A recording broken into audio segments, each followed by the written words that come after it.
साधु साधु साधु समन्ता चक्रवालेषु अत्रा गच्छन्तु देवता सद्धम्मं मुनिराजस्स सुनन्तु सग्गमोक्खदम् धम्मස්සවන කාලෝ අයං භදන්තා ධම්මස්සවන කාලෝ අයං භදන්තා ධම්මස්සවන කාලෝ අයං භදන්තා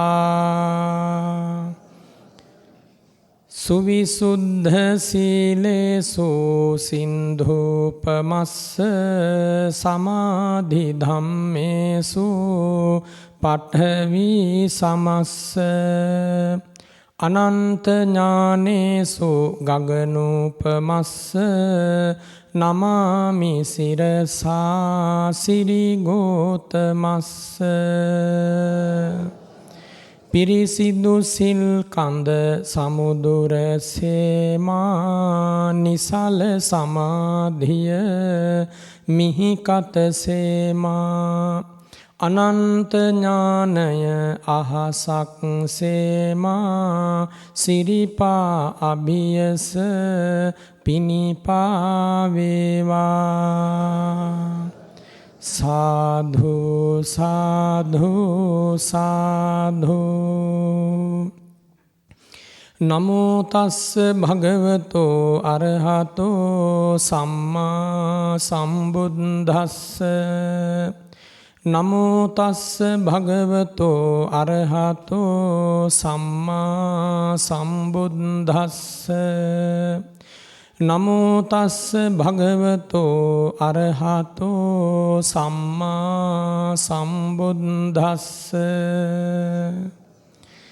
තස්ස සම්මා විමුක්තස්ස ඥානං ක්වේ හෝති තාදිනෝ අකුප්පාමේ විමුක්තිති භව සංයෝජනක් khයේ ඒතං කෝ පරමං ඥානං ඒතං සුඛමනුත්තරං අශෝකං විරජං කේමං ඒතං ආනන්‍ය මුත්තමං තී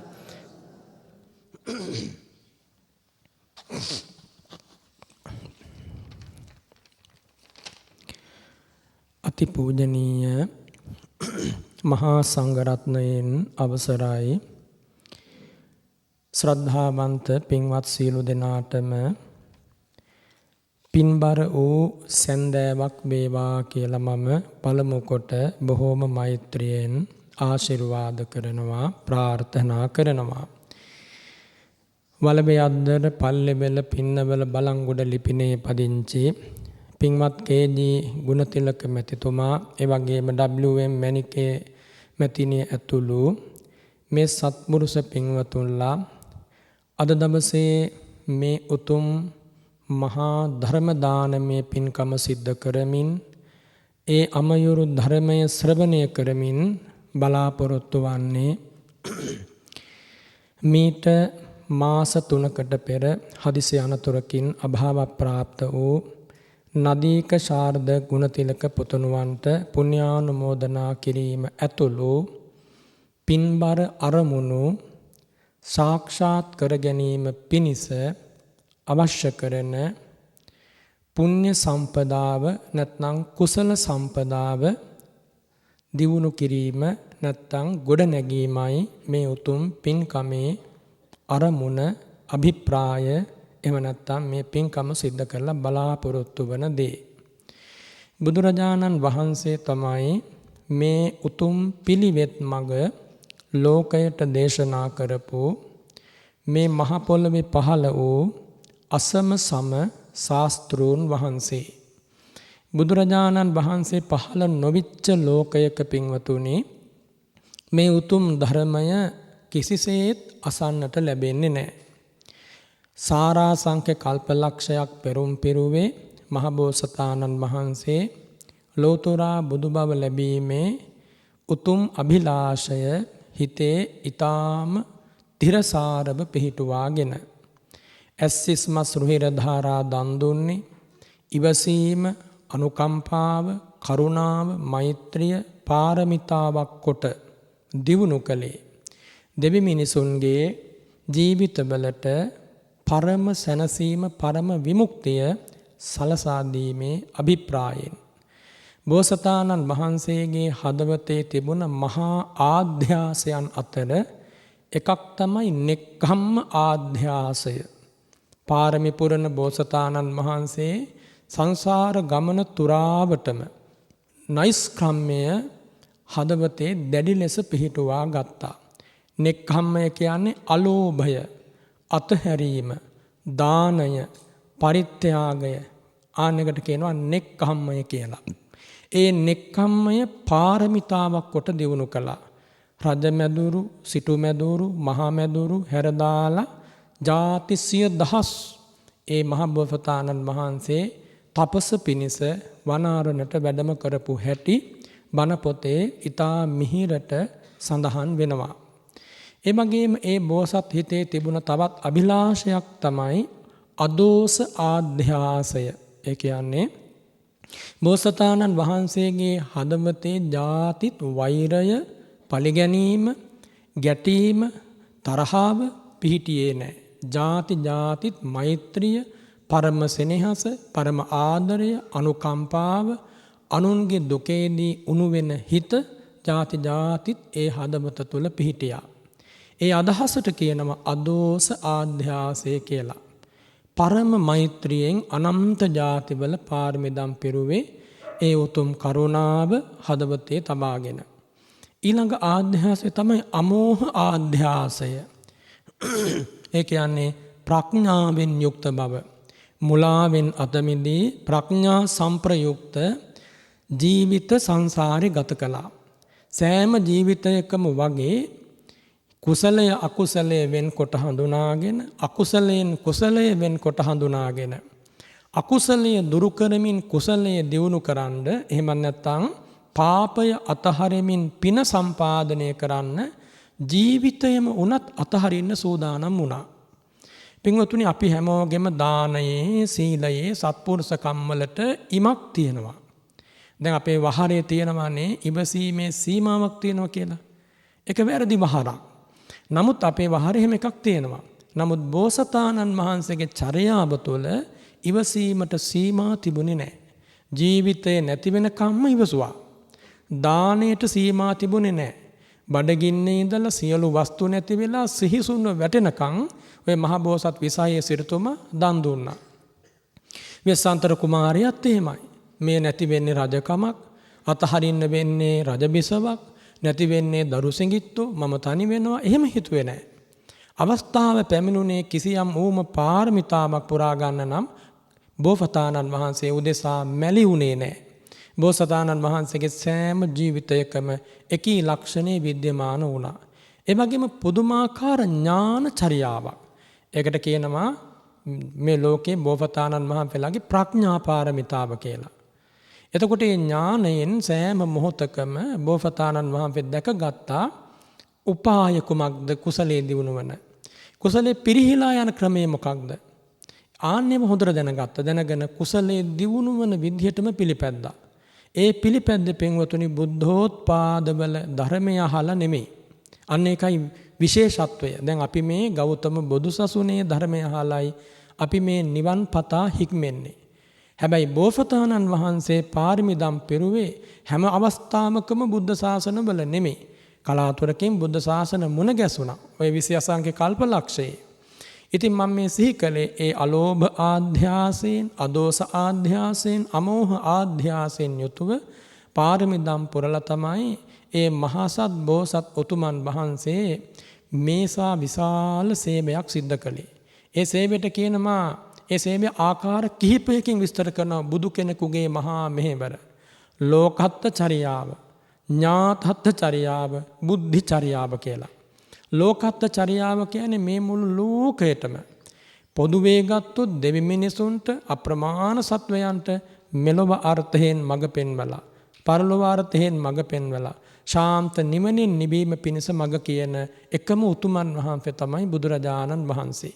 ඊළඟට ඥාතත්ථචරියාව කියන්නේ මහබෝසතාණන් වහන්සේ ඒ වගේම භාග්‍යවතුන් වහන්සේ ಜಾති ಜಾති ඒ පෙර පාරමී භූමියේ පවා තමන්ගේ පිරිසට තමන්ගේ ඥාති පිරිස ඇතුළු කොටගත් සියලු දෙනාටම පිහිට වුණා. කිසිම කෙනෙක් නොමගට හැරෙන විදිහට කිසිදාක මඟ පෙන්වුවේ නැහැ. ඊළඟට බුද්ධචර්යාව කිව්වෙත් අර අමෝහ ආධ්‍යාසයම තමයි. ප්‍රඥාවෙන් යුතුවම පාරමී පුරාගෙන ඇවිල්ලා සම්බුද්ධ රාජ්‍ය ලැබලත් සෑම තත්පරයක්ම ප්‍රඥාවෙන්ම කල් ගෙවලා සිහි ඇතිව නුවණැතිව දෙවි මිනිසුන්ට අවවාදය අනුශාසනාව නියමාකාරයෙන් ලබා දීලා පිරිනිවන් වඩිනතුරු හිතන්න බැරි තරම් ආලෝකමත් ජීවිතයක් භාග්‍යවතුන් වහන්සේ ගත කළා. ඉතින් මේ බුදුරජාණන් වහන්සේගේ පරම උතුම් චර්යාව දෙවි මිනිසුන්ට අමාසුව වැහෙන ඒ බුද්ධ චරිතයේම අමාසුව වැහෙන බණ කතාවක් බවට ඉතිහාසයේ පත් වුණා. බුදුරජාණන් වහන්සේ ලුම්බිනි සල්වනයෙන් පහළ වූ ආකාරය ඉනික් බිතිබ 29 අවුරුද්දක් ගෙවෙනකොට කපිලවස්තු නුවරින් බැහැරට නික්මිලා මහා අභිනිෂ්ක්‍රමණය කරපු ආකාරය ඇසලපොන් පොහෝ දවසේ උතුම් පැවිද්ද ලැබපු හැටි 6 අවුරුද්දක් පුරාවට දුෂ්කර ක්‍රියාවේ යෙදෙමින් මහා පුරුෂ වීරිය උපද්දවලා ඒ දුෂ්කර ක්‍රියාව කොච්චර කටෝරව කටුකව සිද්ධ වුණත් ඒ මගින් කලකිරීමක් ඇති කරගන්නේ නැතිව මධ්‍යම ප්‍රතිපදාව හඳුනාගෙන ඉනික් බිතිව ඒ මධ්‍යම ප්‍රතිපදාවෙන් වෙසක් පුන් පොහෝ දවසක බුද්ධ ගයාවේදී ලෞතර බුද්ධ රාජ්‍ය ලබාගෙන මාර පරාජය සිද්ධ කරලා සත්සතිගේ මා අවසන් කරලා විමුක්ති සෝවය ඊතා හොඳින් දැන හඳුනාගෙන ඉසිපතන මිගදායේදී පළමු මහා ධර්මය මංගල ධර්මය ලොවට දේශනා කළා. ඒ මංගල ධර්මය ඇසු දෙවියෝ බ්‍රහ්මයෝ අහසේ සිට දහම් ප්‍රීතිය දියුණු කරලා විපස්සනාව දියුණු කරලා කෝටි ගණනක් දෙනා එදා මගඵල නිවන් සුව ලබාගෙන සසරෙන් සමුගෙන සැනසුණා. කොණ්ඩඤ්ඤ මහා තාපසතුමත් සෝතාපන්න වුණා. ඉන් ඉක්බිතිව පින්වතුනි 45 අවුරුද්දක් ඒ ජීවමාන බුදුරජාණන් වහන්සේ ಭಾರತ දේශයේ වැඩ හිටියා. ඒ උතුම් 45 අවුරුද්දක ධර්ම දේශනා ගමනේ ධර්මචාරිකාවේ වඩින ගමන් මේ අපේ රටටත් තුන් වතාවක් වැඩම කරලා මේ පුංචි භූමියත් ඒ බුදුරජාණන් වහන්සේගේ සිරිපා පහසින් පවිත්‍ර භාවයට පත් කළා. අපි හැමෝටම පිහිට වෙන්නට ඒ බුද්ධ ශාසනය මතු මේ දෙරණේ පිහිටන බවත් ඒ බුදු වැසින් දැකවදාරලා තමයි ඒ කරුණා සටහන සිරිපා සටහන අපේ පොළවේ ඒ සිරිපාපියුම් වලින් තැන්පත් කළේ. මෙන්න මේ විදිහට පින්වතුනි අවුරුදු 45ක් දෙසෝ ධර්මයෙන් සුවපත් වූ මහ ජනකාය මේ ගණන් කළා කියන්න බැරි තරම්. ලක්ෂයක් දෙකක් තුනක් නෙමෙයි. කෝටියක් දෙකෝටියකුත් නෙමෙයි. සූවිසි අසංඛේයයක් කියලා බණ පොතේ සඳහන් කරනවා. අසංඛේය 24ක් දෙවි මිනිසුන් මාර්ගඵලලාභීන් බවට පත් කළා. ඒ කියන්නේ සසර දුක නිමා කළා.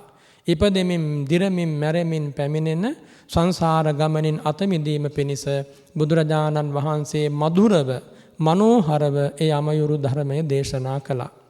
ආන්නේ ධර්මපරියාය තමයි අදටත් රාවදිදී ප්‍රතිරාවදිදී අපේ සවන් සනසා මේ විදියට ඇහෙන්නේ. බුදුරජාණන් වහන්සේ ධර්ම දේශනා කළේ ප්‍රඥාවෙන් ඒ ධර්මයේ විමසන්න පුළුවන් උදවියට ප්‍රයෝජන ලැබීම පිණිස. අද මේ බණමඩුවේ සිටින මේ දයාබර පිරිස මේ ආදරණීය පිරිසට ඒ ප්‍රඥාමය හැකියාව තියෙනවා. මක් නිසාද මේ උතුම් ධර්මය ශ්‍රවණය කිරීමේ අභිලාෂය උවමනාව පෙරදරි කරගෙන මේ හැම කෙනෙක්ම අද මේ පුණ්‍ය භූමියට සැපත් උනේ. මේ ජීවිතයේ තිසරණේ පිහිටන්නටත් පිරිසිදු ධර්මය අසන්නටත් ඒ ධර්මයේ පිළිබඳව ගෞරවයක් හදවතේ පහළ වෙන්නත් යමෙකුට වාසනාව ලැබුණා කියන්නේ සුළුපටු පිනක් නෙමෙයි ඒ ඵල දීලා තියෙන්නේ. මේ පින්වතුන්ලට විශාල පිනක් ඔය ජීවිතේ ඵල දීලා තියෙන්නේ. කතා කරන මා ඇතුළු සංඝරත්නයටත් දයාබර මේ ගිහි පිරිසටත් උතුම් තිසරණයේ පහස හදවත් වලට ලැබුණා. ඒ තුල තමයි පින්වතුනි තිසරණයේ ඇති තැනකම තමයි. තිසරණයේ තුලම තමයි යමෙක් සසර දුකෙන් අත මිදුණා නම් අත මිදුනේ. තිසරණයේ ඇති තැනකම තමයි සත්පුරුෂ ධර්ම චක්‍රය ලෝකේ පැවතුනේ. තිසරණයේ තුලම තමයි කෙනෙක් සෝවාන් ආදී මගඵල ලබාගෙන ඒ අකෝප්‍ය චේතෝ විමුක්තිය වෙත ගමන් කළේ. තිසරණේ හින්දම තමයි ලෝකේ යම්කිසි මිනිස්සෙක් සදාකාලයට හැඬීමෙන් වැළපීමෙන් වේදනාවෙන් අත මිදුණා නම් අත මිදුනේ. එනිසා මේ තිසරණේ සරණ ලැබීම යමෙකුගේ ජීවිතයේ සිද්ධ වෙනවා නම් පින්වතුනි ඒක සංසාර ගමනේ කිව නොහැකි මට්ටමක අගය මැනලා කියන්න බැරි මට්ටමක විශාල ජයග්‍රහණයක්. එනිසා අපිට ඒ වාසනාව සහ ඒ විජයග්‍රහණය දැන් ලැබිලා තියෙනවා. දැන් අප කළ යුත්තේ ඒ බුදුරජාණන් වහන්සේගේ ධර්මය අපේ ජීවිත වෙත පමුණවාගෙන ඒ දහමෙන් අස්වැසිලි ලබා ඒ ධර්මයේ පුරුදු කිරීම. කුසලයේ හඳුනා ගන්න ඕන, කුසලයේ පුරුදු කරන්න ඕන. අකුසලයේ හඳුනා ගන්න ඕන, අකුසලයේ දියුණු කරන්න ඕන. අකුසලයේ දුරු කරන්න ඕන. කුසලයේ හඳුනා දියුණු කිරීම, අකුසලයේ හඳුනා දුරු කිරීම තමයි මේ ධර්ම මාර්ගයේ හික්මෙනවා කියලා කියන්නේ. එතකොට හික්මීමේදී සිත, කය, වචනය කියලා දොරටු තුනක් තියෙනවා. මේ දොරටු තුන ඇසුරු කරගෙන තමයි කර්ම පහළවන්නේ. ඒවට කියනවා කර්මද්වාර කියලා. ඒ දොරටු ඇසුරු කරගෙන දස පුණ්‍ය ක්‍රියාමේ කර්ම පහළ වෙනවා. ඒ වගේම දස අපුණ්‍ය ක්‍රියා, ඒ කියන්නේ දස අකුසල කර්මත් ඒ ඇසුරේ පහළ වෙනවා. එතකොට දස අකුසලයෙන් වෙන්වීම, දස කුසලයේ පිහිටීම. තව සරලව කියනවා නම් දුස්චරිතයෙන් වෙන්වීම, සුචරිතයේ පිහිටීම. තවත් ආකාරයෙන් කියනවා නම් සීලය දියුණු කිරීම, දුසිල් මල දුරු කර දැමීම. තවත් ආකාරයකින් කියනවා නම් ත්‍යාගය, දානය පුරුදු කිරීම, මසුරුකම අතහැරීම.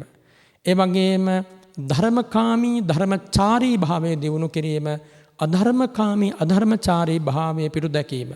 තවත් විදිහකින් කියනවා නම් මේ ගෞතම බුදු සසුන තුල ශ්‍රද්ධාව දියුණු කරනවා, වීරිය දියුණු කරනවා, සති සමාධි ප්‍රඥා දියුණු කරනවා, පංච නීවරණ දුරු කරනවා, කාමරාග පටිඝාදී නීවරණ දුරු කරනවා, පින දියුණු කරනවා, පාපය අතහරිනවා. ආන්නේ පින දියුණු කිරීම පිණිසත් අකුසලයේ අතහැරීම පිණිසත් අවශ්‍ය වන මඟ පෙන්වීම බුදුරජාණන් වහන්සේ සිරිමුව මඩලෙන් මහා කරුණාවෙන් දේශනා කළා. දැන් අපි ඒ ශ්‍රාවකවරු ලෙස ආන්නේ පුහුණුව හදවත් වලින්ම ලබන්න ඕන. ඒක තමයි පින්වතුනි අමාරු දේ. මේ කෙලවරක් නැති අති දීර්ඝ සංසාර ගමනේදී අපට සිද්ධ වුණු විපතත් ඒකම තමයි. අකුසලයෙන් වෙන්වෙන්ට නොහැකි වුණා. කුසලයේ පිහිටීම අපහසු වුණා, සුදුක්කර වුණා. ඒ මතු නිසා අපට මේ සංසාරේ මේ තාක් දික් වුණා. පින්වතුනි සංසාරය කියන්නේ ඊටාම යහපත්, සෞන්දර්යයෙන් පිරුණ, රමණීය, සිත නෙත පිනවන ගමනක් නෙමෙයි. බුද්ධ වචනේ ඊටාම පැහැදිලිව දේශනා කළා. සංසාර ගමන තමයි ගමන් අතර ඇති බිහිසුණුම, අඳුරම, මුලාවෙන් යුක්තම ගමන් මඟ. ඒ සංසාර ගමනේදී අපට සිද්ධ වෙනවා ඉපදුනා වගේම මැරෙන්න. එතකොට අපි ඉපදිලා මැරෙන්නේ හැමදාකම මනුස්ස ලෝකෙ නෙමෙයි. ඔය සංසාර ගමනේදී වැඩි වාර ගාණක් සත්වයක් උපදින්නේ සුගතියේ නෙමෙයි දුගතියේ. ආන්නේ බව බුදුරජාණන් වහන්සේ දැකවදාලා. දුර්ගතියේ ඉපදිනවා කියන්නේ සතර අපායේ ඉපදීම. සතර අපායේ ඉපදිච්ච කෙනෙක් එයින් අත මිදෙන්නේ කල්ප කෝටි ගාණක් ඇබෑමෙන්. එතකොට මේ ගෙවුන සංසාර ගමනේ අපි ඔක්කොම අනන්ත වාරවල සතර අපා දුකට නියම වෙලා අනන්ත වාරවල හඬ වැළපි නේකාකාර දුක් දුම්නස් වලට මුහුණ දෙදී ආපු පිරිසක්. ඒ එන ගමනේදී කෙරිච්ච පිනකට තමයි අපිට අද මනුස්ස ලෝකේ ලැබිලා මේ ධර්මයේ පහස, ශාසනයේ ඇසුර මේ විදිහට ලැබුණේ. මේ වෙලාවේ තමයි ඒ ආපු අඳුරු ගමන ගැන අහලා දැනගෙන මේ ජීවිතේ පිහිටුවා ගත යුතු ප්‍රතිපදාව කුමක්දයි හඳුනාගෙන අමාරුවෙන් නමුත් එකම එක කුසල ධර්මයක් හරි ජීවිතේ දියුණු කරගන්න කල්පනා කරන්න පුළුවන්කම ලැබෙන්නේ. එනිසා අපිට මේ ජීවිතේ හැම තත්පරයක්ම එහෙම බලද්දි වටිනවා. අද මම මාතෘකා කළේ පින්වතුනි බුදුසිරි මුව මඩලින් දේශනා කරපු සූත්‍ර පරයායක ගාථා ධර්ම දෙකක්. ඒ සූත්‍ර පරයාය තමයි ඉන සූත්‍ර දේශනාව. ඉන කියලා කියන්නේ පින්වතුනි ණය කියන අර්ථය මේ ධර්මයේ.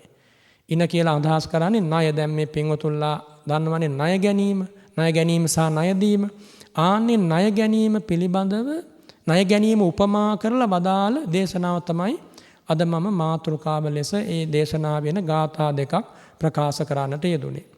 මේ දේශනාව අනුව අපේ ජීවිතයේ අභ්‍යන්තරය අපේ ජීවිත තුළ මේ කරුණු කාරණා සිද්ධ වන ආකාරය ඊටාම පැහැදිලිව දේශනා කරලා තියෙනවා. කොටින්ම අපේ අභ්‍යන්තර චර්යාව අපේ පුද්ගලිකව නෙමෙයි මුළු සත්වයාගේම අභ්‍යන්තර චර්යාව පිළිබඳව මේ මත විස්තර වෙනවා.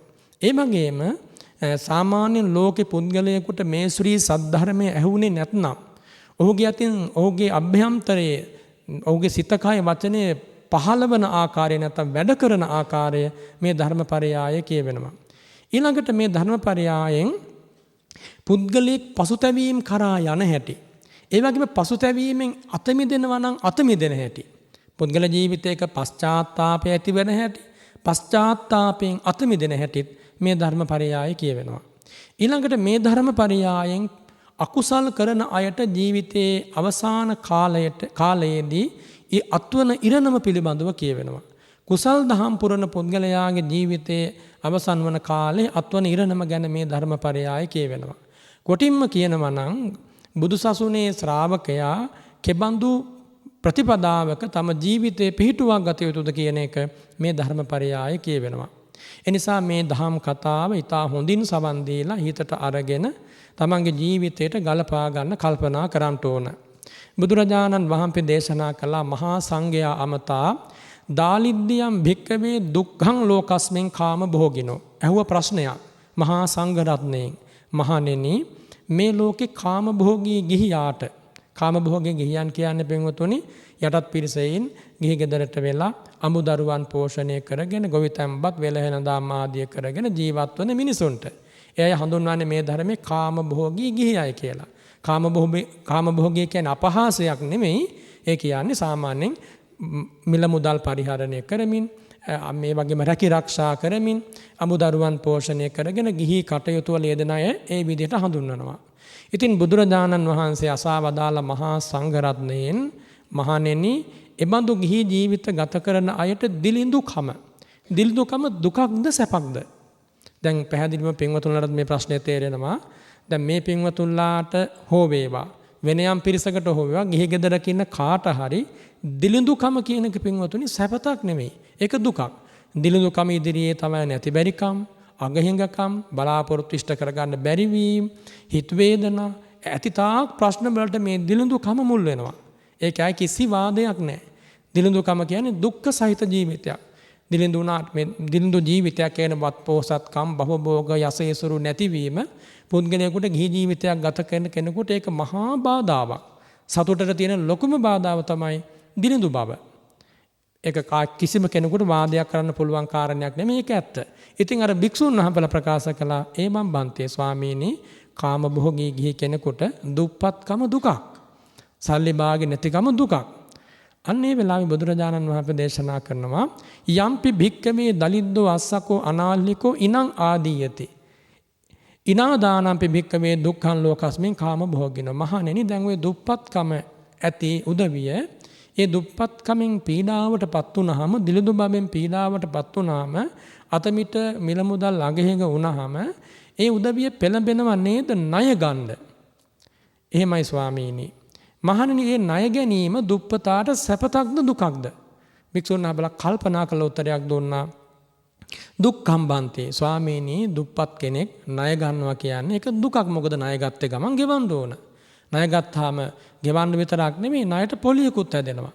එතකොට අර අපේ වහරේ තියෙන්නේ කබලෙන් ලිපට වැටෙනවා වගේ කියලා. ආන් ඒ වාගේ මේ තමන්ගේ ජීවිතේ යම් අපහසුාවක් දුකක් තිබුණා නම් එදා වේල පරිමාගෙන කාලා කොහොම හරි දුකසේ කල් ගෙවුවා නම් ඒ පීඩාව තවත් වැඩි වෙනවා. ණය ගැනීමත් සමග. ඉතින් බුදුරජාන් වහන්සේ වදාළ ඒක දුකක් තමයි. භික්ෂුන් වහන්සේලාත් ඒ කාරණය පිළිගත්තා.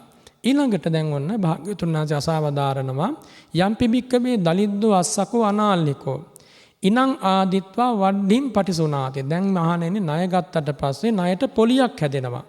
වඩ්ඩි පිබික්කවේ දුක්ඛා ලෝකස්මින් කාම භෝගිනෝ. ඔය ණයට පොලිය හැදෙන එක. ඒ දුප්පතාට ඒ දෙලින්දාට සැපතක්ද ඒක දුකක්ද? ඉතින් ඊටාම පැහැදිලි ණයට පොලිය හැදෙනවා කියන්නේ ගෙවන්න ඕන. ඒ නිසා ඒක දුකක්. ඒක සැපතක් වෙන්න බෑ. ඊළඟට භික්ෂුන් වහන්සේලා හැම පිළිතුරු දුන්නා. භාග්‍යවතුන් වහන්සේ අසාවදාරනවා යම්පි භික්කමේ දලිද්දෝ අස්සකෝ අනාල්ලිකෝ දැන් ඒ දුප්පතා ණය ගත්තා ණයට පොලියක් හැදුනා දැන් පොලිය ගෙවන්න ඕනේ පොලිය ගෙවගෙවා ඉන්නවනේ සමහරු එතකොට කාලාභතං වඩ්ඩින් න දේති දැන් ඕන නියම වෙලාවට පොලිය ගෙවන්නේ නැහැ ගෙවා ගන්න බැරි වෙනවා පොලිය හරි වාරිකේ හරි ගෙවා ගන්න බැරි වෙනවා ඒ ගෙවා ගන්න බැරි වුණාම චෝදෙන්තිපි සාරෙන්තිපි චෝදනා කරනවා කියන්නේ මේ මතක් කරනවා දැන් ඔබට ණය පොලිය මේ ෆෙරේ ගෙවන්න තියෙනවා කියලා මතක් කරනවා. ආන්නේ චෝදනා කිරීම. චෝදනාපි භික්ඛවේ දුක්ඛා ලෝකස්මින් කාමභෝගිනෝ. දැන් මේ මාසේ ණය ගෙවන්න තියෙනවා, ණය පොලිය ගෙවන්න තියෙනවා, ණය වාරිකේ ගෙවන්න තියෙනවා කියලා අපට දැනගන්න ලැබෙන එක. ඒක සැපතක්ද දුකක්ද කියලා භික්ෂුන් වහන්සේලාගෙන් භාග්‍යවතුන් වහන්සේ අසවදාලා. ඉතින් ඒක සැපතක් වෙන විදිහක් නැහැනේ. ඒක දුකක්, ඒක පීඩාවක්. මොකද ණය ගෙවන්න ඕනේ. එනිසා ඒ චෝදනා කිරීම ණය ගෙවන්න කියලා මතක් කිරීම ඔබ ණයකාරයෙක් මේ ණයට පොලිය ගෙවන්න වාරිකය ගෙවන්න කියලා මතක් වෙන එක ඒක කාමභෝගී ගිහියෙකුට දුප්පත් කෙනෙකුට ඒක මහා දුක හිතට පීඩාවක්. භික්ෂුන් වහන්සේලා එහෙම පිළිතුරු දුන්නා. ඊළඟට දැන් වන්න බුදුරජාණන් අපේ නැවතත් ප්‍රශ්නයක් අහනවා. මහණෙනි ඔය දිලිඳු කෙනා ඔය විදිහට ණය අරගෙන ඔන්න පොලියක් හැදුනා. දැන් මේ පොලිය හැදිලා පොලිය ගෙවා ගන්න බැරි වුණා. චෝදනා කළා. චෝදනා කරලා දැන් එයාගේ ඒ පොලිය ගෙවා ගන්න බැරි වුණාම පස්සෙන් එනවා. චෝදනා කර කර පස්සෙන් එනවා. ආයෙ බේරිලා ඉන්න හම්බෙන්නේ නැහැ. උදේටත් එනවා, දවල්ටත් එනවා, හවසටත් එනවා. ඒකට කියනවා අනුචරියාව කියලා මේ ධර්මයේ. අනුචරියාපේ භික්කවේ දුක්ඛා ලෝකස්මින් කාමභෝගිනෝ. දැන් ඔහු හඹාගෙන එන එක ඒ ණය අයිතිකාරයෝ ණය දීපු අය ඔහු පසුපස ලුහු බැඳ එන එක ඔහුට සැපතක්ද දුකක්ද? මේක ඊටාම පිට පැහැදිලි. ඒක ඊටාම දුකක්, ඊටාම පීඩාවක්. ඉතින් භික්ෂුන් වහන්සේලා එහෙම පිළිතුරු දුන්නා. ඊළඟට භාග්‍යවතුන් වහන්සේ ප්‍රශ්නයක් අහනවා. මහණෙනි දැන් එහෙම ණය පොලියක් ගෙවා ගන්න බෑ. දැන් වාරිකයක් ගෙවා ගන්න බැරි වෙනකොට පස්සෙන් චෝදනා කරලා පස්සෙන් ඇවිල්ලා දැන් මේ පුද්ගලයා අල්ල ගන්නවා. අල්ලගෙන බන්ධන්ති පිනං ඒ පුද්ගලයා ඒ පුද්ගලයා නීතිය ක්‍රියාත්මක කරනවා. එක්ක හිරේ දානවා, විලංගුවේ දානවා, නැත්තම් පහර දෙනවා, නැත්තම් තර්ජනය කරනවා. එහෙම නැත්නම් ඔහුගේ මොනවා හරි ඔකසට එහෙම නැත්නම් ඔහු මොනවා හරි අපයට තියලා තියෙනවා නම් ඒ ගෙදරින් එළියට ඇදලා දාලා ඒ නිවෙස අහිමි කරලා වතු පිටි අහිමි කරලා ඒ පවුලම පාරට ඇදලා දාලා අන්තිමට ඒ ණය හිමියෝ ඒ දේවල් අයිති කර ගන්නවා. එතකොට භාග්‍යවතුන් වහන්සේ අසවදාරනවා මහණෙනි එහෙම කරන එක ඒ පුද්ගලයා පසුපස ලුහු බැඳ ඇවිල්ලා ඔහු අල්ල ගන්න එක ඔහුට සැපතක්ද දුකක්ද? ඉතින් ඊටාම පැහැදිලි ඒක ඊටාම දුකක් කියලා ඒ භික්ෂුන් වහන්සේලා පිළිතුරු දුන්නා. ඔන්න දැන් මේ සාමාන්‍ය ජීවිතයක් උපමා කරගෙන භාග්‍යවතුන් වහන්සේ ධර්මයේ දේශනා කරන හැටි. අන්නේ වෙලාවේ දේශනා කරන භාග්‍යවතුන් වහන්සේ ඉතිකෝ භික්කවේ දාලිද්දියම්පි දුක්ඛං ලෝකස්මි මේ ලෝකේ කාමභෝගී ගිහි පුද්ගලයාට දිලිඳුකමත් මහා දුකක්. ණය ගැනීමත් මහා දුකක්. පොලිය හැදෙන එකත් මහා දුකක්. ණය පොලිය ගෙවන්න කියලා මතක් කරන එකත් ඒකත් මහා දුකක්. මතක් කරලා ගෙවා ගන්න බැරි වුණොත් පස්සෙන් එන එකත් ඒකත් මහා දුකක්. පස්සෙන් ඇවිල්ලා අල්ලගෙන හිරේ විලංගුවේ දාන තැනට වැඩ කරන එකත් ඒකත් මහා දුකක්. ඔන්න සාමාන්‍යයෙන් ගිහි ජීවිතයක කෙනෙකුට මේ දුප්පත්කම දිලිඳුකම මුල් කරගෙන ඇතිවන ස්වභාවය. ඊළඟට භාග්‍යවතුන් වහන්සේ දේශනා කරනවා ඒක උපමා කරගෙන ඒව මේවං කෝ භික්කවේ මහණනි අන්න ඒ වගේ යස්ස කස්සි සද්ධානත්ති කුසලේසු ධම්මේසු මේ ලෝකෙක උපන් මිනිසෙකුට මේ ලෝකෙ ඉපදිච්ච මිනිසෙකුට අපි හිතමු ඔබ මා අතර අපි කාට හරි එහෙම නැත්නම් මේ ලෝකෙ ඉපදිච්ච කාට හරි ශ්‍රද්ධාව නැහැ බුදුරජාණන් වහන්සේ ගැන ධර්මයේ ගැන සංඝයා ගැන ශ්‍රද්ධාව නැත්නම් හිරීනත්ති කුසලේසු ධම්මේසු පවට ලැජ්ජාව පවට බියවීම කියන කාරණය හදවතේ පිහිටලා නැත්නම් ඔත්තප්පං නත්ති කුසලේසු ධම්මේසු ඊළඟට ඒ ඔත්තප්පේ කියන්නේ පවට බියවීම හිරිය කියන්නේ පවට ලැජ්ජා වීම. එතකොට ඒ දෙක නැත්තම් පුද්ගලයෙකුගේ ජීවිතේ. එතකොට ශ්‍රද්ධාව නැහැ, පවට ලැජ්ජාවක් නැහැ, පවට බයක් නැහැ. ඊළඟට විරියං නත්ති කුසලේසු ධම්මේසු වීරියක් නැහැ කුසල් දහම් දියුණු කිරීම පිළිබඳව. වීරියක් උත්සාහයක් නැහැ මම කුසල් පුරා ගන්න ඕන කියලා උත්සාහයක් නැහැ. පින් පුරා ගන්න ඕන කියලා උත්සාහයක් නැහැ. එහෙම නැත්නම් පඤ්ඤානත්ති කුසලේසු ධම්මේසු කුසල් දහම් දියුණු කිරීම විශේෂ ප්‍රඥාව නැත්නම් ආන්න ඔය කියපු ශ්‍රද්ධාව නැහැ, හිරිය නැහැ, ඔත්තප්පේ නැහැ, වීරිය නැහැ, ප්‍රඥාව නැහැ පුද්ගලයෙකුට. මේ ලෝකෙ උපන් පුද්ගලයෙකුට. එතකොට පින්වතුනි ඔය කරුණු පහ යමෙකුගේ ජීවිතේ නැත්තම් මගේ ජීවිතය කියලා හිතන්න. මගේ ජීවිතේ නැත්තම් එහෙනම් මම මේ ලෝකේ දැන් මම පැවිද්දෙක් වුණත් මම මේ ලෝකේ බුදුරජාණන් වහන්සේගේ දේශනාවට අනුව මේ ලෝකේ විශාල දුප්පතේ. පින්වතුන්ලත් එහෙම තමයි. පින්වතුන්ලගේ ජීවිතයේත් ඔය ශ්‍රද්ධාව, ඔය කියපු හිරියොත්ප්ප සහ ඊළඟට වීරිය ප්‍රඥාව නැත්නම් අරියස්ස විනයේ අයං උච්චති භික්කවේ අස්සකෝ අනාල්නිකෝ දලිද්දෝ මහණෙනි අන්නේ පුද්ගලයාට කියනවා මේ ධර්ම විනය තුල දිලින්දා කියලා. මොනව නැති අයද? ශ්‍රද්ධාව නැහැ, කුසල වීරිය නැහැ, හිරියොත්ප්ප ධර්ම නැහැ, ප්‍රඥාව නැහැ. කොටින්ම කියනවා නම් සිල්වත්කම, ගුණවත්කම, සත්පුරුෂකම, දන් දීමේ ගුණ ඒව නැහැ. දැන් මෙතන ඉන්න පිරිසට ධර්මකාමී බව තියෙනවා, සුචරිතේ තියෙනවා. මෙතන ඉන්න හැමෝම දන්පැන් පූජා කරපු, දන්පැන් පූජා කරන පිරිසක්. එතකොට මේ අයට ඒ කියපු උතුම් ගුණ ජීවිතේ තියෙනවා. එහෙම බලනකොට මේ අය මේ දුප්පත්තු නෙමෙයි. එතකොට දැන් මේ ලෝකේ ඕන තරම් ඉන්නවා බුදුරජාණන් වහන්සේ ගැන ශ්‍රද්ධා මාත්‍රයක් නැති අය. එතකොට ඒ ශ්‍රද්ධා මාත්‍රයක් නැති අය කියන්නේ කොච්චර ප්‍රකෝටි පොතියන් උනත් පින්වතුනි ඒ අය අන්ත දිලින්දෝ ඒ බුද්ධ වචනයට අනුව. ඔන්න දැන් භාග්‍යතුන් අප දේශනා කරනවා දැන් ඒ ආර්ය විනයේ දුප්පතා කවුද? දැන් ඔය කියපු ශ්‍රද්ධාවක් නැති, කුසල වීරියක් නැති, හිරියොත්ප්ප නැති, ප්‍රඥාව නැති දුප්පතා. එතකොට එයා හඳුන්වන්නේ දුප්පතා කියලා.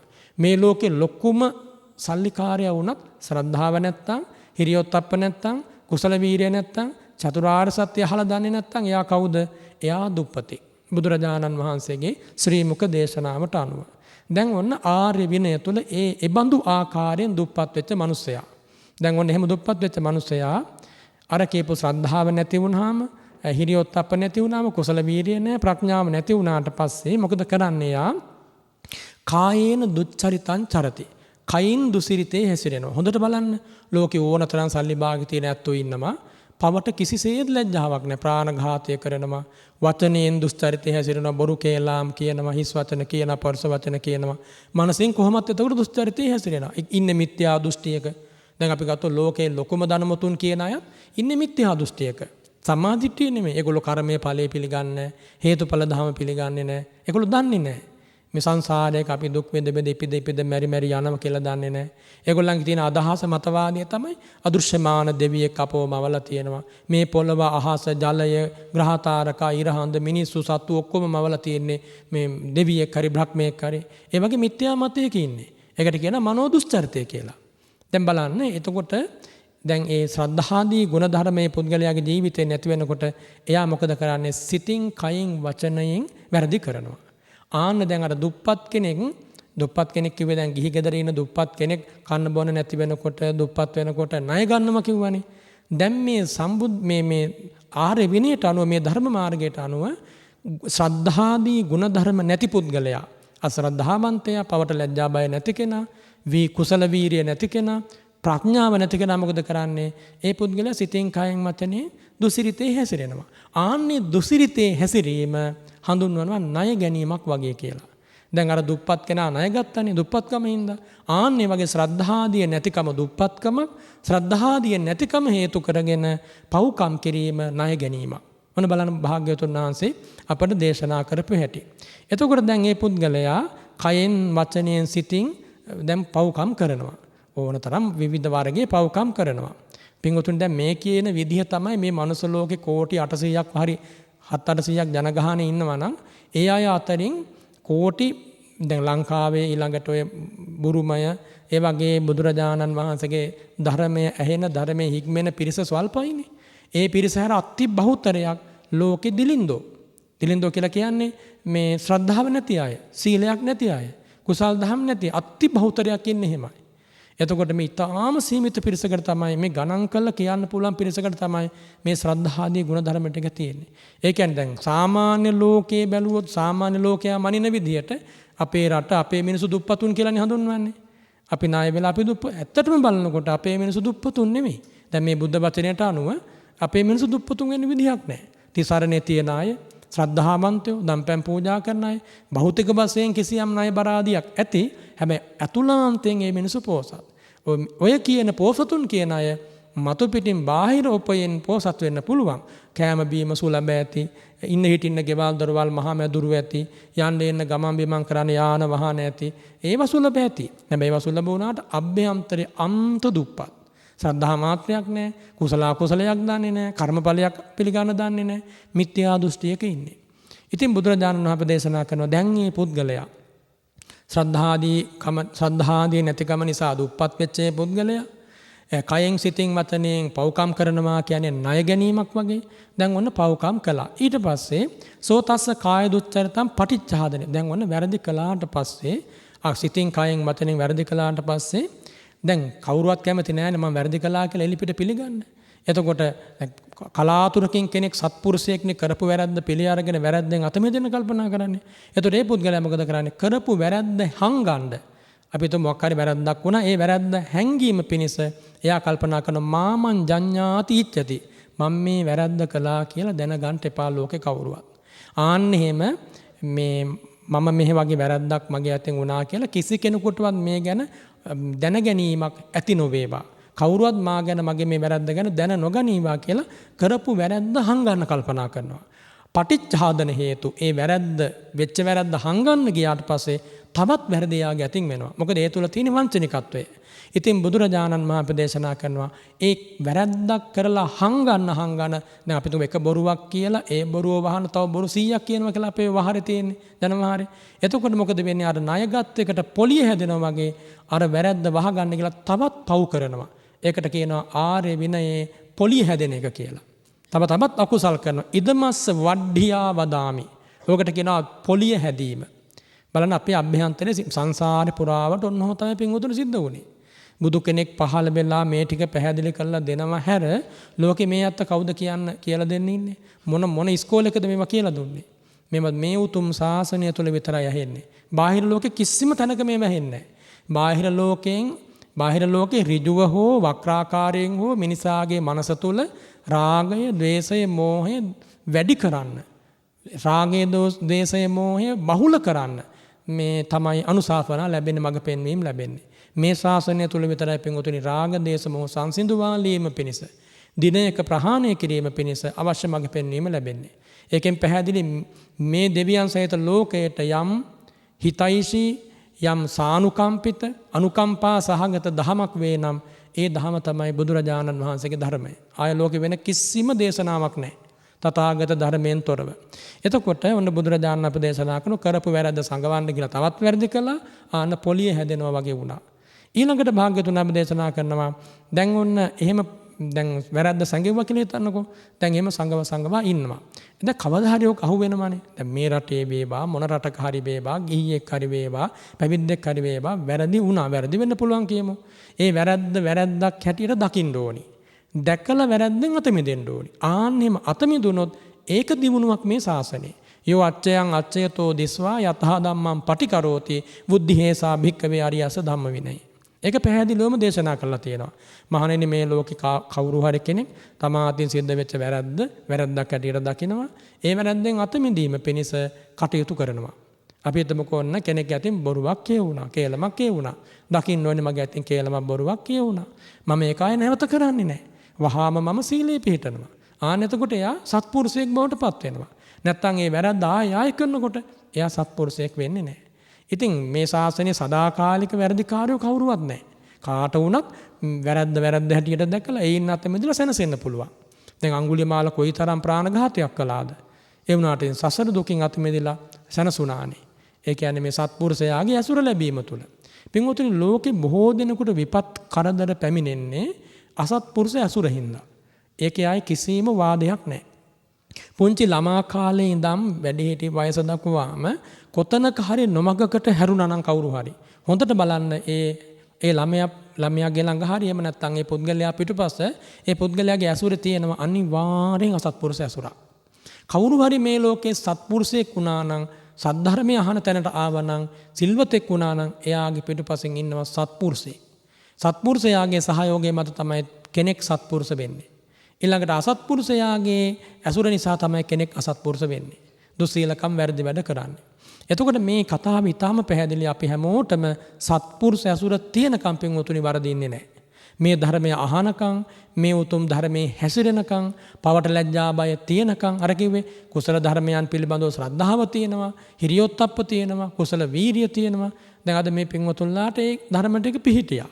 කුසල වීරිය තියෙන්න ඕනි මේ ගමන එන්න. ඊළඟට මේ වගේ පින්කම් සංවිධානය කරගන්න කුසල වීරිය තියෙන්න ඕනි. ඊළඟට ශ්‍රද්ධාව තියෙනකොට තමයි ත්‍යාගාධ්‍යාස ආදී ඇති වෙන්නේ. නෙක්ඛම්මාධ්‍යාස ඇති වෙන්නේ. දන් දෙන්න ඕනි, ධර්ම දානයක් දෙන්න ඕනි, පින්කම් කරන්න ඕනි, මේ ධර්මය අහන්න ඕනි. ඒ ඔක්කොම එන්නේ අර ශ්‍රද්ධාව තියෙන හිතක. ශ්‍රද්ධාව නැත්තම් ඒක එන්නේ නැහැ. දැන් හිතන්නේ මෙතන ඉන්න මේ කාට හරි හිතුණා නම් අද මේ හවස මේ ගමන යන්න බෑ කියලා හිතුණා නම් එහෙනම් යාට ශ්‍රද්ධාව නැහැ. ශ්‍රද්ධාව තිබුණ නැත්තම් මේ ගමන එන්නේ නැහැ. එහෙනම් හැමෝටම ශ්‍රද්ධාවක් තිබුණා. මොකද බණපදයක් අහන්න, බණපදයක් අහලා හිත තනසවා ගන්න, පිනක් පුරා ගන්න. ඒක ශ්‍රද්ධාවෙන් සිද්ධ කරන දෙයක්. ඒක ප්‍රඥාවෙන් සිද්ධ කරන දෙයක්. ඒ තුල හිරියොත්ප්ප ධර්ම තියෙනවා. කුසල වීරිය තියෙනවා පින්වතුනි. එතකොට ඔය කියපු පංච ධර්මයේම පින් රැස් කරන සත්පුරුෂ ඇසුරේ ඉන්න මිනිසුන්ගේ ජීවිතවල දියුණුවටපත් වෙනවා. ඔවා තමයි පාරමී පුරනවා කියලා කියන්නේ. එතකොට භාග්‍යවතුන් වහන්සේ දේශනා කළා දැන් අර විදියට දුප්පතෙක් ණය ගත්තා, ණයට පොලිය හැදුනා. ආන්නේ වගේ මේ ධර්මයේ සීලාදී ගුණ ධර්ම නැති කෙනා, ශ්‍රද්ධාව නැති කෙනා දුප්පතෙක් වුණා. එයා පව්කම් කළා හරියට ණය ගන්නවා වගේ. ඊළඟට කරපු පව් වහගන්න කියලා තවත් පව්කම් කරා. ගත්තේ ණයට පොලිය හැදෙනවා වගේ. දැන් වුණ බුදුරජාණන් වහන්සේ දේශනා කළා දැන් ඒ විදියට වැරදි වහගෙන හැමදාම ඉන්න බෑ. කවදා හරි දවසක හෙලි වෙනවනේ කොහෙන් හරි. එතකොට තමේ නම් පේසලා සබ්‍රහ්මචාරී ඒව මාහංසෝ. එතකොට ශාසනයේ අභ්‍යන්තරේ නම් පැවිද්දන්ගේ නැත්තම් භික්ෂුන් වහන්සේලා ලෙස නම් එතන ඉන්න සිල්වත් ගුණවත් වැඩිහිටි ස්වාමින් වහන්සේලා ඒ වැරද්ද දැකලා චෝදනා කරනවා. ඔය ආයස්මතුන්ගේ මෙන්න මේ වැරද්ද තියෙනවා. ඔබ වහන්සේගේ මෙන්න මේ වැරද්ද තියෙනවා. මේක හදාගන්න. එහෙම චෝදනා කරනවා.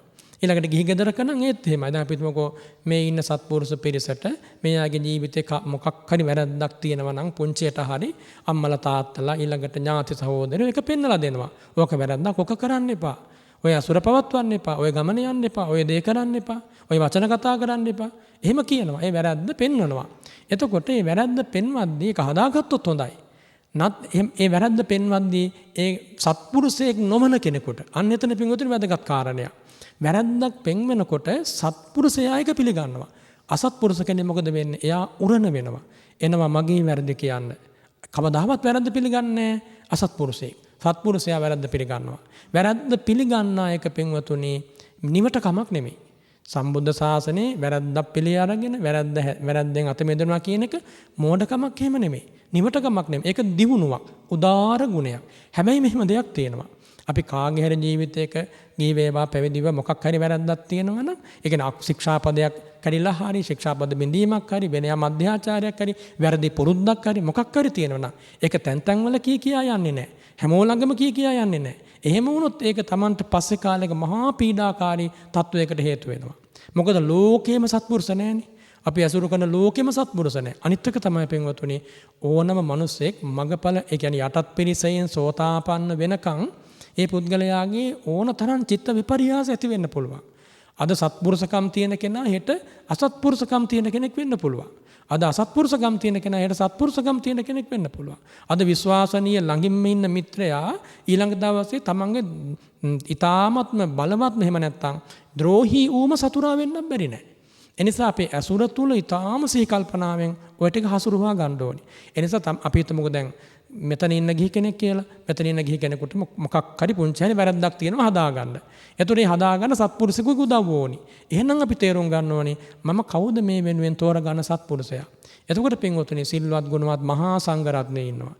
කල්යාණ මිත්‍ර ස්වාමීන් වහන්සේ නමක් ළඟට එළඹිලා ස්වාමීන් වහන්සේ මට මෙන්න මේ වාගේ මගේ ජීවිතේ හදාගන්න ඕනි වැරද්දක් තියෙනවා. මට මේකට උපදේශයක් දෙන්න. මට අනුකම්පාවෙන් මඟ පෙන්වන්න. එතකොට උන්වහන්සේ මඟ පෙන්වනවා. එතකොට දැන් මේ මඟ පෙන්වන කෙනා උනත් ඊටාම ඒ අහන කෙනාගේ තියෙන කිසියම් තියෙනවා නම් පුද්ගලිකත්වයක් ඒක ඔක්කොම ආරක්ෂා කරන්න ඕනි. කිසිසේත්ම තව කෙනෙකුට කියලා විවේචන කරන්න හොඳ නැහැ. කෙල්ල පොදක් හලන්න හොඳ නැහැ. ඒක මිත්‍රද්‍රෝහී වීමක්. පුද්ගලයෙක් පින්වතුනි අපේ ළඟට ඇවිල්ලා මගේ මෙන්න මේ වැරද්දක් තියෙනවා මට මේක හදා ගන්න ඕනේ කියලා කියනවා කියන්නේ එයා අමංක වෙන්න කැමති. එතකොට අපි එයාගේ අමංකකම පාවිච්චි කරලා අපේ පැත්තෙන් ඒ පුද්ගලයාව හෙලන්න තලන්න උපහාසයටපත් කරන්න ගත්තොත් අපි ඊට වඩා අසත්පුරුෂෙක් වෙනවා. එනිසා දැන් භික්ෂුන් වහන්සේලා වේවා ගිහි අය වේවා කවුරු හරි කෙනෙකුගේ ජීවිතේ වැරද්දකින් අත මෙදෙන සහයෝගයක් ඉල්ලනවා නම් ඒ සහයෝගය සත්පුරුෂයෙක් ලෙසම ලබා දෙන්න ඕනේ. දැන් ස්වාමීන් වහන්සේලාගේ භික්ෂුන් වහන්සේලා හැටියට අපේ පැත්තෙන් ගත්තොත් අපේ අතින් යම් වැරද්දක් වුණාට පස්සේ අපිට තියෙන විනයක් පින්වතුනි. ඒ විනය තුල තියෙනවා යථා ධම්ම පටිකරණය කියලා. ඒ යථා ධම්ම පටිකරණය කියන්නේ වෙච්ච වැරද්දට දඬුවම් ලබාගෙන පිරිසුදු වන ක්‍රමය. දැන් ගිහි පින්වතුන්ලටත් ඒක තියෙනවා. අපි හිතමු ගිහි පින්වතුන්ලාගේ පංචශීලයක ශික්ෂාපදයක් කැඩුනා. වහාම යා සිල් සමාදන් වෙන්න ඕනි. වැරද්ද දකින්න ඕනි. ආන්නේ වගේ. එතකොට ඔන්නෝම තමයි කෙනෙක් පාරිශුද්ධ මාර්ගයට පැමිණෙන්නේ.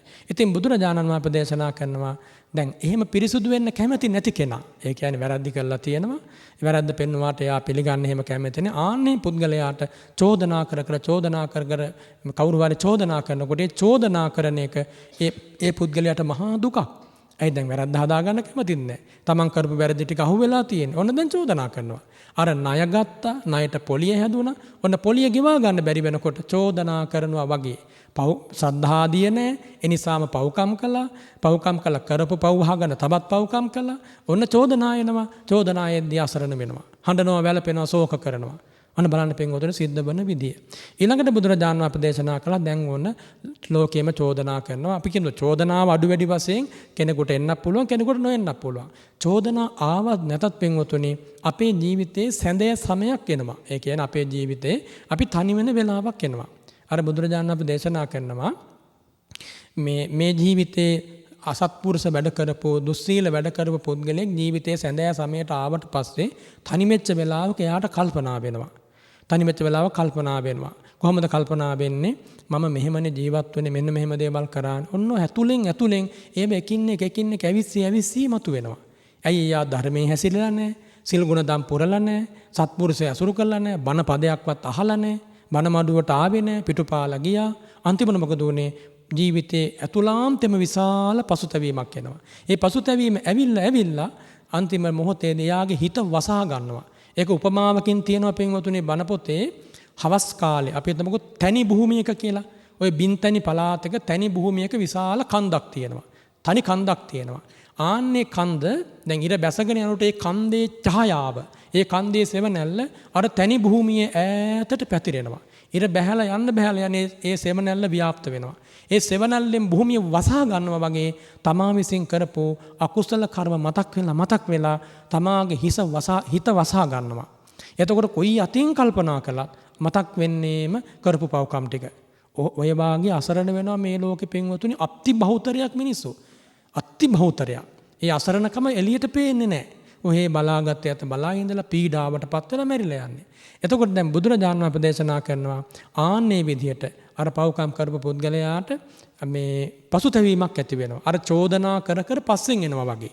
චෝදනා කරනවා ඊට පස්සේ පස්සෙන් හඹාගෙන එනවා. ණය ගත්තේ අය. ණය ගෙවා ගන්න බැරි වෙනකොට. අන්න බලන්නේ උපමාව. ඊළඟට දේශනා කරන භාග්‍යවතුන් වහන්සේ දැන් ওই විදිහට පසුතැවීමටපත් වෙලා ඒ පුද්ගලයා කායස්ස බෙහෙදා පරම්මරණා නිරය බන්ධනේවා බජ්ජති තිරච්ඡාන යෝනි බන්ධනේවා. නිරයට හරි වැටෙනවා. එහෙම නැත්නම් තිරිසන් ලෝකෙ ගිහිලා උපදිනවා. ඔන්න බලන්න මිනිසුන්ගේ බොහෝ දෙනෙකුගේ ඉරනම් විසඳෙන විදිහ. තිරිසන් ලෝකෙට යනවා නැත්නම් නිරයට යනවා. කියන්නේ සතර අපායට වැටෙනවා කියන එක. කවුද මේ දේශනා කරන්නේ? භාග්‍යවත් බුදුරජාණන් වහන්සේ. එතකොට දේශනා කරනවා පින්වතුනි ඒවං දාරුණං ඒවං කටුකං ඒවං අන්තරාය කරං අනුත්තරස්ස යෝගක් එහෙමස් අධිගමාය යතහිදම් භික්කවේ නිරය බන්ධනං තිරච්ඡාන යෝනි බන්ධන. මහණෙනි මේ සසර දුකෙන් අත මිදීමට තියෙන ලොකුම බාධාවක් තමයි සතර අපායේ වැටීම. ඇයි පින්වතුනි සතර අපායේ වැටිච්ච කෙනෙකුට අපිට තිරසන් සතෙක් කියලා? තිරසංගත සතෙකුට බණ කියන්නද? ඇහුණත් බණ පිළිගන්නද? කොයිතරම් අභව්‍ය තැනක් දේ තැන. ඊළඟට සතර අපායේ සෙසු තැන් වලට වැටුණොත් ඒත් එහෙමයි.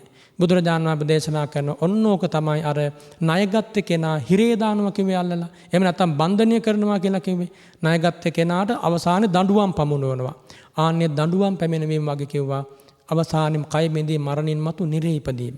එතකොට ඔන්න බලන්න දැන් මේ අකුසලයක් කරපු කෙනාට අර ණයට පොලිය හැදෙනවා වගේ තමන්ගේ ජීවිතේ කරා අඳුර දුක පීඩාව තමා ලුහු බැඳ එන හැටි. අකුසලේ විපාකේ තමා ලුහු බැඳ එන හැටි. ඒ කරපු අකුසල් දුකසේ නැත්නම් කරපු අකුසල් මතක් වෙන්න පසුතැවීම ආය ඇති වෙන්නේ. ආය ද්වේෂ මූල සිත් පහළ වෙන්නේ. මට පින් කරගන්න බැරි වුණා, පව්කම් කළා. ඒතර දේශය ආය පහළ. ඒතර දේශ මූල සිත් නැවත පහළ වෙනවා. ඒ කියන්නේ අකුසල් පහළ වෙනවා. එතකොට පින්වතුනි ඕක අකුසලයේ පැත්ත. දැන් කුසල් කරපු අයට දැන් හිතමු මේ පින්වත් පිරිස දැන් මේ ජීවිතේ බොහෝ දාන පාරමිතා පුරපු අය, දම් දීපු අය, තබාදටත් දන් පැන් පූජා කරන අය, තබාදටත් සංඝෝපස්ථාන කරන අය, තබාදටත් පින්කම් වල පුළුවන් විදිහට යෙදෙන අය. එතකොට දැන් මේ කුසල් දහම් සම්පාදනය කරන අයට කොහොමද ඔය කියපු කාරණා බලපාන්නේ? ඔන්න දැන් කුසල් දහම් සම්පාදනය කරපු කෙනෙක් එයා තුල තියෙනවා ශ්‍රද්ධාව, පවට ලැජ්ජා බය, කුසල වීරිය, කුසල ඡන්දය, ප්‍රඥාව මේ ඔක්කොම තියෙනවා. දැන් ඒ කුසල ඡන්දාදීන් කිසියම් කුසලයක් කරන අපි හිතමු අද දැන් මේ ධර්ම දානමේ පින්කම සිද්ධ කරනවා. බණපදයකුත් අහනවා. මේකත් හිතට ගන්නවා. එතකොට දැන් පින්වතුනි ඔන්න දැන් අද හවස රැය නිින්දට යනකොට නිින්දට යන ආසන්නේ මේ හැමෝටම මේක මතක් වෙනවා. අද අපි මම ගියාද බණ කතාවක් අහන්න. මම ධර්ම පරියායක් ශ්‍රවණය කළා. ඒ ඉස්සෙල්ලාම මම සීලය පිරිසුදු කරගත්තා. මේ උතුම් ධර්මයේ ශ්‍රවණය කළා. තිසරණේ පිහිටියා. ඒ බණ ටික මගේ හිතට බොහොම හොඳින් සමීප වුණා. දැන් ඔන්න මෙනෙහි කරනවා. ඒ මෙනෙහි කරන්න අලුතෙන් කුසල් සිත් උපදිනවා. අර ණයගත් කෙනාට පොලිය හැදෙනවා වගේ මේ කුසලයේ නැමැති නිධානය අයිති කරගත්ත කෙනාට ඒ මතුවේ කුසලයේ තව තවත් දියුණු වෙනවා. ඒ පොලිය අකුසලයේ පැත්තෙන් හැදෙන්නේ මෙතන හැදෙන්නේ පින්වතුනි මේ කුසලයේ පැත්තෙන්. කුසලමය පොලියක් හැදෙනවා. අකුසලයේ අර පොලිය හැදෙනවා වගේ මේ කුසලයේ පොලිය කියන්නේ නැවත ඒක මෙහෙම දෙයක්. හිතන්නකෝ යම් කිසි කෙනෙක් Tamanට තියෙනවා කිසියම් මුදලක් ඔය තැම්පත් කරන තැනක තැම්පත් කරනවා. තැම්පත් කළ දවස් 2 3 සතිය මාසෙ අවුරුද්ද යනකොට පොලිය හැදිලා ඒ ගාන වැඩි වෙනවා. ආන්නේ වගේ මේ පින්දාම් කරාට පස්සේ මේ පින්කම් නැවත මතක් වෙනකොට එයාට අලුතෙන් ඒ අරමුණු කරගෙන කුසල් දහම් උපදිනවා. ඒකට කියන පුරිම කුසල ධර්මයෝ පසුපසු කුසල ධර්මයන් උපදින්නට උපනිශ්‍රේ වෙනවා කියලා. එතකොට මේ පින්වතුන්ලාට ආන්නේ ලාභය තියෙනවා. ගිහි පැවිදි සම්බුද්ධ ශාසනයේ හික්මෙන අපි ඔක්කොටම පින්වතුනි ඔන්න ඔය ලාභය තියෙනවා. ඔය ලාභය සුළුපටු ලාභයක් නෙමෙයි. අන්නේ ලාභය රැක ගන්න ඕනේ. ඒ උදෙසා අපි අපේ ජීවිතවල පුරුද්දක් තියෙන්න ඕනේ හැම හැන්දෑවකම හැම උදෑසනකම අප කරපු පින්කම් අපි මෙනෙහි කරන්න ඕනේ. ඒකට ජීවිතේ වෙලාවක් වෙන් කරලම තියාගන්න ඕනේ. ඒකට කියනවා ඡාගානුස්සතිය. ඡාගානුස්සතිය කියන්නේ දන් දීපු බව දන් දීමේ කුසලයේ මෙනෙහි කිරීම. එතකොට ආන්නේ කාරණේ අපේ ජීවිතවල අපි පිළිටුවා ගන්න ඕනේ. මෙතන ඉන්න හැමෝගෙම ජීවිතවලත් තියෙන්න ඕනේ. අපි කරපු හොඳ දේවල් ඕන තරම් තියෙනවා. ඒවා නැවත මෙනෙහි කරන්න ඕනේ. අහපු බණ මෙනෙහි කරන්න ඕනේ. නැවත ධර්මය අහන්න ඕනේ. දීපු දානේ මෙනෙහි කරන්න ඕනේ. නැවත පුළුවන් විදියට දන් දෙන්න ඕනේ. රැකපු සීලය මෙනෙහි කරන්න ඕනේ. පුළුවන් විදියට නැවත ඒ සීලය ආරක්ෂා කරගන්න ඕනේ. කරපු සංඝෝපස්ථාන සිහි කරගන්න ඕනේ. නොකරපු සංඝෝපස්ථාන කරගන්න ඕනේ. ඒ වගේම කරපු පින්කම් සිහි කරගන්න ඕනේ. නොකරපු පින්කම් හොයා කරගන්න ඕනේ. ආන්නෙම තමයි මේ ජීවිතය ඉස්සරහට යන්නේ. එතකොට පින්වතුනි කරපු කුසල් අරමුණු වෙලා අභිනවයෙන් නැවත කුසල් පහළ වෙනවා. ඒ කියන්නේ මේ ජීවිතේ මුල් කාලේ සිද්ධ වෙච්ච කිසියම් වූම පින්කමක් තිබුණා නම් ඒක අද මෙනෙහි කරනකොට ආයෙමත් ඒ අරමුණු කරගෙන කුසල් පිට පහළ වෙනවා. සිත පිරිසුදු වෙනවා. නිර්භය භාවය ඇති වෙනවා. සතුට සන්තෝෂය උපදිනවා. භාග්‍යතුන් වහන්සේ දේශනා කරනවා ඉරක් බැහැගෙන යන වෙලාවේ අර පර්වතයේ සෙවණැල්ල මහා පොළවේ පැතිරෙනවා වගේ කරපු පින්කම් වල ඡායාව, කරපු කුසල කර්ම වල ඡායාව, කරපු කල්යාණ කර්ම වල සෙවණ අපේ හිතට වැටෙනවා කියලා. එතකොට ලෙඩ ඇඳක හිටියත් මාරාන්තික රෝගයකට මුහුණ දීලා තිබුණත් ඒ හිත ඇතුළට ලොකු වේදනාවක් නැහැ. මට පුළුවන් කාලේ මේ අතපය වෙවුලන අතපය එදා හයියට තිබ්බ කාලේ මේ අත් දෙකෙන් මම මගේ අම්මට තාත්තට උපස්ථාන කළා. මේ අතපය වෙවුලන අතපය අද වෙවුලුවාට එදා පුළුවන් කාලේ මම මේ අතින් පයින් සංඝෝපස්ථාන කළා. මලු මම්පෙත් ඇමදුවා. සෑය බැන්දා. මේ බෝධීන් මහපිරු උපස්ථාන කළා. දන් බෙදුවා, දන් ඉව්වා. කොහොමතක් වෙනවා. ඊළඟට මගේ අත් දෙක අද වෙවුලුවාට මං එදා පුළුවන් කාලේ අත් දෙක එකතු කරගෙන බැඳ සාදු හඬින් අමා බුදුගුණ බුදුබණ ඇහුවා. අනේ මතක් වෙනවා. අද මගේ ඇඟිලි වෙවුලුවාට එදා මම මගේ ඇඟිලි වලින් ලස්සනට මල් වට්ටි හදලා මල් මාලා ගොතලා බුද්ධ පූජාවට පූජා කළා. අද මගේ කට ඇරලා වචනයක් කතා කරගන්න බැරි වුණාට මගේ කට අද වෙවුලුවාට මම මගේ කටින් එදා පිරිත් කිව්වා, බුදුගුණ කිව්වා. මිහිරි වචන කතා කළා. බලන්න අන්නේ මගේ අපි කාටත් ඊටාම මිහිරි මතකයක් තියෙන්න ඕනි. ඊටාම මිහිරි අනුස්මරණයක් තියෙන්න ඕනි. ඒ වෙනුවෙන් පින්වතුනි අපේ ජීවිතය ඊටාම හොඳ මෙනෙහි කිරීමක්, ඊටාම හොඳ ප්‍රත්‍යවේක්ෂාවක්. ඒ කියන්නේ ජීවිතයේ ගෙවෙන හැටි, දවස් සති මාස කල් ගෙවෙන හැටි, ඒ වාගේ කලේ මොනවද නොකලේ මොනවද මේවා ගැන කිසියම් පසු විමසමක් අපේ ජීවිතේ තියෙන්න ඕනි. ඒ පසු විමසම තුල තමයි වෙච්ච වැරද්දක් වුණා නම් ඒකත් අහුවෙන්නේ, කුසලයක් කරා නම් ඒ පිළිබඳවත් ආවර්ජනා වෙන්නේ. ඉතින් ওই විදිහට කුසලය දිනු කර ඉස්සරහට යනකොට තමයි ආර්ය අෂ්ටාංගික මාර්ගයට අදාළ මාර්ග අංග දිනු වෙන්නේ. ඒ මාර්ගාංග දිනු වීම තුල තමයි කෙදිනක හරි පින්වතුනි මගපල නිවන් සුවේ නැමැති ශාන්තිය ශ්‍රාවකයාට හම්බ වෙන්නේ. ඉතින් ඒ වෙනුවෙන් ඉවසීමෙන් මේ ධර්ම මාර්ගයේ රැඳී ඉඳලා අපි කටයුතු කරන්නට ඕන. බුදුරජාණන් වහන්සේ දේශනා කළා ඒ උතුම් මඟඵල නිවන ලැබිච්ච දාට තස්ස සම්මා විමුක්තස්ස ඥානං වේ හෝති තාදිනෝ. අකුප්පාමේ චේතෝ විමුක්තිති භව සංයෝජනක් වේ. ඒ සෝවාන් ආදී මඟඵල යම් දවසක අවබෝධ වුණාට පස්සේ ඒ උතුම් තැනට මේ ජීවිතය ඔසවා තැබුවට පස්සේ එදාට වැටහෙනවා මා මේ ලැබූ විමුක්තිය මා මේ ලැබූ අවබෝධය ඒකාන්තයෙන් සත්‍යක්මයි. ආයේ මේ අවබෝධය වෙනස් වෙන අවබෝධයක් නෙමෙයි. මේ චතුරාර්ය සත්‍ය පරම සත්‍යයක්මයි. බුදුරජාණන් වහන්සේගේ අරහත්ත්වයේ සම්මා සම්බුද්ධත්වයේ පරම සත්‍යයක්මයි. ධර්මයේ ස්වාක්කාත බව සම්දිට්ඨික බව පරම සත්‍යයක්මයි. සංඝයාගේ සුපටිපන්න බව උජුපටිපන්න බව පරම සත්‍යයක්මයි. මෙන්න මේ වැටහීම පින්වතුනි ශ්‍රාවකයාගේ මනස තුල තහවුරු වෙනවා. එතකොට ඒ උදෙසා අපි සත්පුරුෂ ඇසුරේ රැඳිලා ඉන්න ඕනි. නිතර නිතර බණ දහම් අහන්න ඕනි. යෝනිසෝ මනසිකාරය උපද්දවා ගන්න ඕනි. පුළුවන් විදියට සීල සමාධි ප්‍රඥා නැත්තම් දාන සීල භාවනා මාර්ගයේ යෙදෙන්න ඕන. අන්න එතකොට තමයි බුදුරජාණන් වහන්සේ ගැන නොසෙල්වෙන පැහැදීම, ධර්මීය සංඝයා ගැන නොසෙල්වෙන පැහැදීම ටික ටික හිත තුල තහවුරු වෙන්නේ. ඔන්නෝක තමයි පින්වතුනි මාර්ගය, නිවන් මාර්ගය. ඉතින් ආන්නේ නිවන් මාර්ගයේ ගමන් කරලා ඒතං කෝ පරමඥානං ඒතං සුඛමනුත්තරං. ඒ උතුම් අරහත් ඵල විමුක්තිය ලැබිච්ච දා ඒ රහතන් වහන්සේ ප්‍රකාශ කරනවා. ඒක තමයි පරම ශාන්තිය. මේ තමයි පරම විමුක්තිය. අශෝකං විරජං කේමං. ශෝකයක් නැති, කෙලෙස් රජස් නැති, ඒ වගේම කිසිම බයක් ඇති ගැනීමක් නැති ඒතං ආනන්‍ය මුත්තම. සදා කාලයට ණයින් නිදහස් වීම කියන්නේ පින්වතුනි මගඵල නිවන් ලැබීම. එනිසා සදා කාලයට ණයින් නිදහස් වෙන්න. ක්ලේශ දාසත්වයෙන් නිදහස් වෙන්න, අකුසලයේ නැමැති ණය වාරයෙන් නිදහස් වෙන්න මේ උතුම් ධර්මපරයාය මේ ආදරණීයයන්ට මඟ පෙන්වන පාරමී කුසලයක් වේවා කියලා මම බොහොම මෛත්‍රියෙන් අද ආශිර්වාද කරනවා, ප්‍රාර්ථනා කරනවා.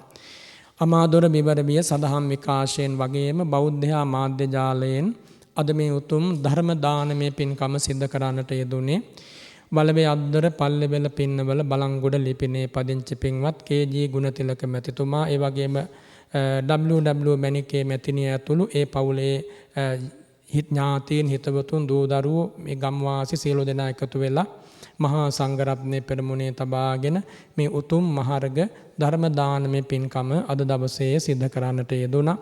2025 දාවන මාසේ 29 වන දින හදිසි අනතුරකින් පරලෝ සැපත් නදීක ශාරද ගුණතිලක දයාබර පුතණුවන් සිහි කරලා තමයි අද මේ පුණ්‍යානුමෝදනාව සිද්ධ කරන්නට යෙදෙන්නේ. තෙමස් පූර්ණ පින්කම නිමිති කරගෙන සංසාරගත සියලු ඥාති බන්දු වර්ගයාට පුණ්‍යානුමෝදනා කරනවා. දේශකයන් වහන්සේ ඇතුළු අතිපූජනීය මහා සංඝරත්නයට විශේෂයෙන් මේ ධර්මයේ ශ්‍රවණය කරන්නට අද පැමිණි සියලු පින්වතුන්ලාට වගේම මේ මාධ්‍ය හරහා ධර්මයේ ශ්‍රවණය කරන සියලු දෙනාටමත් ආශිර්වාද කරන අතර දෙවියන් සහිත ලෝකයට පුණ්‍යානුමෝදනා කරමින් අද මේ පින්කම මෙතකින් සමාප්ත කරන්නට බලාපොරොත්තු වෙනවා. ඒ නම් සඳහන් කළ නොකළ හැම දෙනාගේම නමින් මේ පරලොව ගිය සියලු ඥාති බන්දු වර්ගයා මේ උතුම් මහේසාක්‍ය පුණ්‍ය ශක්තිය ඒකාන්ත වශයෙන් අනුමෝදන් වේවා. සක්දෙව් රජතුමා, සතරවරම් දෙව් රාජවරු, ආර්ය සොමන සමන් දෙවියන්, මිහිතලයේ පටන් බඹ විමන් දක්වා සියලු සත්ව ප්‍රජාවම මේ උදාර උතුම් පුණ්‍ය මහිමය සිත්සේ අනුමෝදන් වේවා. දහම් සුවය හැම දිනාටම දැනේවා. නිවන් සුව අවබෝධ කරන මොහොත දක්වාම මේ පුණ්‍යානුමෝදනාවෙන් ලබන පුණ්‍ය ශක්තිය පාරමී කුසලයක් වේවා කියලා අපි පුණ්‍යානුමෝදනාව සිද්ධ කරමු. ආකාසට්ඨා ච බුම්මට්ඨා දේවා නාග මහිද්దికා පුඤ්ඤන්තං අනුමෝදිත්වා චිරං රක්ඛන්තු ශාසනං ඉදං වෝ ඥාතිනං හෝතු සුඛිතා හොන්තු ඥාතයෝ ඉදං වෝ ඥාතිනං හෝතු සුඛිතා හොන්තු ඥාතයෝ ඉදං වෝ ඥාතිනං හෝතු සුඛිතා හොන්තු ඥාතයෝ එත්තාවතාච අම්මේහි සම්භතං පුඤ්ඤ සම්පදං සබ්බේ දේවා අනුමෝදන්තෝ සබ්බ සම්පත්ති සිද්ධියා සබ්බේ භූතා අනුමෝදන්තෝ සබ්බ සම්පත්ති සිද්ධියා සබ්බේ සත්තා අනුමෝදන්තෝ සබ්බ සම්පත්ති සිද්ධියා සාධු සාධු සාධු. අතිපූජනීය මහා සංඝරත්නයටත් මේ ආදරණීය දූල පුතාලා ඇතුළු වැඩිහිටි සියලු දෙනාටමත් නිදුකින් නිරෝගීව සුවසේ මේ පාරමී මඟ ගමන් කරලා සසුන් මඟ ගමන් කරලා මෙලොවත් සැනසීලා පරලොවත් සතුටු කරගෙන සැනසීලා චතුරාර්ය සත්‍ය අවබෝධයෙන් මේ භව ගිමනේ වෙහෙස නිවා ගන්න මගඵල නිවන් ලබා සසරින් අත මිදෙන්නට මේ බණ මඩුවේදී ලැබපු මේ උතුම් පුණ්‍ය සම්පදාව පාරමිතාවක් වේවා කියලා මම ආශිර්වාද කරනවා.